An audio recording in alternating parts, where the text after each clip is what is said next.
శ్రీమాత్రే నమః. సౌందర్యలహరి 15వ శ్లోకం. శరజ్యోత్స్నాశుద్ధాం శిథియుతజటాజూఠమకుఠాం వరత్రాసత్రాణాం స్ఫటికఘటికా పుస్తకకరాం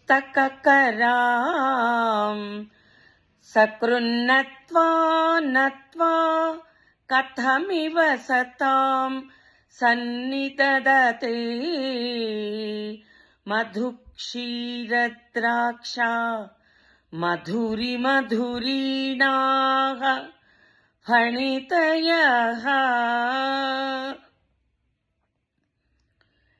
ఈ శ్లోకంలో శంకర భగవత్పాదుల వారు ఆ జగన్మాత కరుణను పొందిన వారికి యొక్క కవిత్వ మధుర ఝరి గురించి తెలియచేస్తున్నారు. జగన్మాతను మనసా వాచా కర్మణ నమస్కరించిన కవీశ్వరులకు వారు సామాన్య కవులైనా సరే అద్భుతమైన అసాధారణమైన కవితాశక్తి దివ్య రచనాశక్తిని కూడా వచ్చి తీరుతుందని ఘంటాపదంగా తెలియచేస్తున్నారు.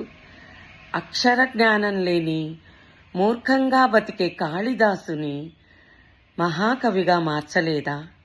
వారు చేసినదేమిటి? నిర్మలమైన మనస్సుతో నమస్కారము ఒక్కటే కదా. కవిత్వము సంగతి అటుంచి వాక్శుద్ధినైనా ప్రసాదించమని, అది ప్రసాదించినా చాలు మనకు. ఆ తల్లిని వేడుకుందాము. రేపు 16వ శ్లోకంలో అడుగు పెడదాం.